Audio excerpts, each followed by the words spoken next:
Wambane ferkatane ya kormako game santa kalani satifatu kulashi sone insabbata sone. Harka fuunee kabajamtoota daawwattoota YouTube chaanaalii Mootii Maltiimiidiyaa odeeffannoowwan haaraa guyyaa qabannee dhufnee jirra. Hamma xumura odeeffannoowwan keenyaan waliin turaan affeerraa keenya. Wallagga Bahaa Harootti walitti bu'iinsa dhalateen yoo xiqqaate namoonni 15 ajjeefaman.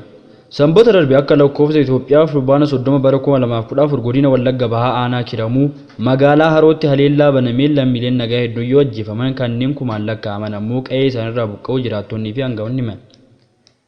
Haleellaa magaalaa Harootti qaqqabe kanaan lubbuun namoota 15 darbuu mootummaan naannoo Oromiyaa ibseera.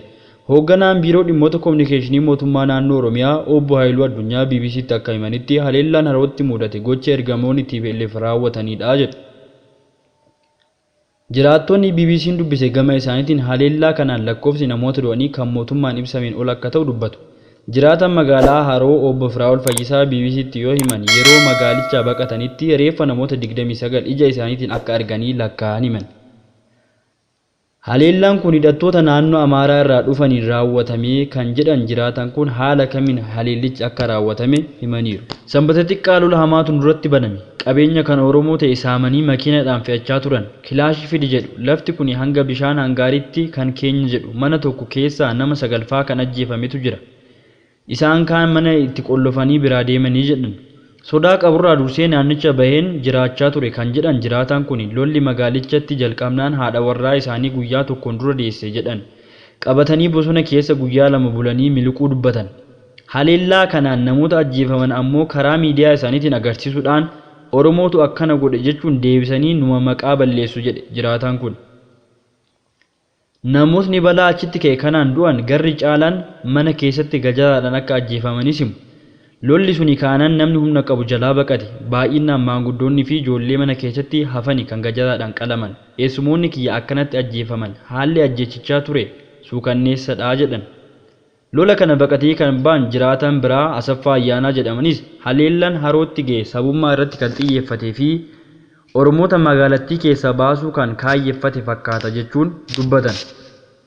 Haalli amma magaalaa Haroo jiru jibbisiisadha. Oromoon sodaatee amma achi bahaa jira. Hidhattoonni Amaaraa ammoo karaa barbaadanii seenanii waan jiru saamanii gara bakka Baageen jedhamutti deemu jedhan. Magaalaa Harootti haleellaa saboota lamaan gidduutti dhalate kuni marsaa lammaffaadha kan jedhan jiraataan kuni bara 1989 rakkoon wal fakkaataa mudatee turuus yaadatu. Rakkoo nageenya naannawa sanatti irra deddeebiin uumamuun daandii guddaan Naqqamtee Daburee geessu erga cufamee ji'a 5 caaleera jedhu jiraattonni. Daandiin Naqqamtee fi Buree wal qunnamsiisu cufaniiru. Agamsarraa Haroo kan wal qunnamsiisus cufameera. Asirraa Naqqamtee deemuunis rakkisaadha. Qaama rakkoo kana nuuf furu hin arganne jedhan obbo Asaffaan. Haleellaa sanbata darbe Harootti qaqqabe kanaan jiraattonni hedduun gara Kiramuu, Giddaa fi Naqqamteetti magaalattii dhiisanii baqachuu himu jiraattonni. Namootni miilaan baqatanii Kiramuu qubatanis gargaarsa isaan waan hin qaqqabneef rakkoo keessa jiraachuu BBC'tti himaniiru. Hoogganaan kominikeeshinii naannoo Oromiyaa dhiyeenya aangoo isaaniitti muudaman obbo Haayiluu Addunyaa rakkoo kana duuba kan jiru ergamaa TPLF jedhan. Rakkoo Harootti gahe rakkoo humni shanee fi humni finxaalessaa uumaniin. Humni shororkeessaa shanii naannicha keessa socho'u ergama TPLF irraa fudhatee galmaan ga'uuf saba lamaa walitti buusuun bu'aa siyaasaa keessaa argachuuf sochii taasiseen kan wal qabatudha jedhan. Naannichatti humni finxaalessaa hidhatee fi shanii wajjin wal simee ajandaa Oromoo fi Amaaraa walitti buusuu hojjetu jira jedhan obbo Haayiluun. Haleellaan ga'e saba lamaa walitti buusuu kan kaayyeffatedha kan jedhan obbo Haayiluun lubbuun lammiilee nagaa 15 ajjeefamuu fi yeroo ammaa humni nageenyaa bakkicha qaqqabee tasgabbeessaa jiraachuu seeran. Naannoo sana jeequun Oromoo fi Amaaraa walitti buusuuf kan hojjetu shanee fi humnoota finxaaleeyyiiti malee rakkoon Harootti ga'e lola sabaa fi sabaa miti jedhan.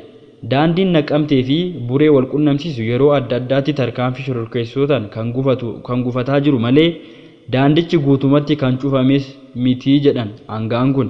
Wambane ferkatane ya kormako game santa kalani satifatu kulashi sone insabbata sone.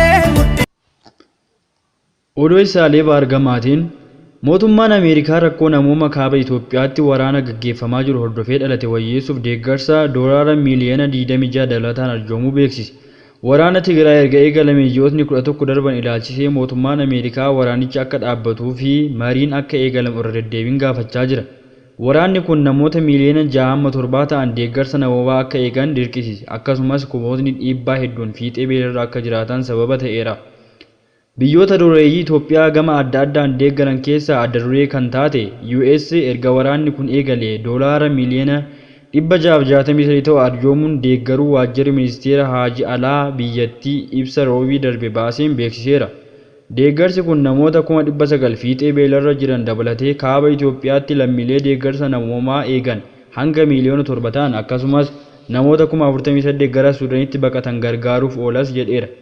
Deeggarsi kun eeggannoo lubbuu baraaruu, tajaajila fayyaa bu'uuraa, nyaata yeroo balaa, tajaajila bishaanii fi qulqullinaaf oola jedhe ibsi mootummaa Ameerikaa. Maallaqni kun maatiiwwan sababa waraanaan gargar badan wal qunnamsiisuufis akka oolu himameera. Gaaga'amni namoomaa kaaba Itoophiyaa hammaachaa adeemuun akkuma nu yaaddeessetti jira kan jedhan ibsichi dhaabbilee gargaarsaaf ulaan danqaa hin qabne nagaa qabeessa ta'e hatattamaan akka banamu gaafateera. Furmaatni siyaasaa argamuu malee rakkoo namoomaa mudate hammaachaa itti fufee jedhe ibsichi. Mootummaan Ameerikaa kan amma dura sarbama mirga namoomaa Tigraay keessatti raawwatameen walqabatee ajajaa waraana Eertiraa qoqqophii kaa'ee tibba kana qaamolee waraana kaaba Itoophiyaa keessaa hiree qaban hundarratti qoqqophii akka kaa'u ibseera.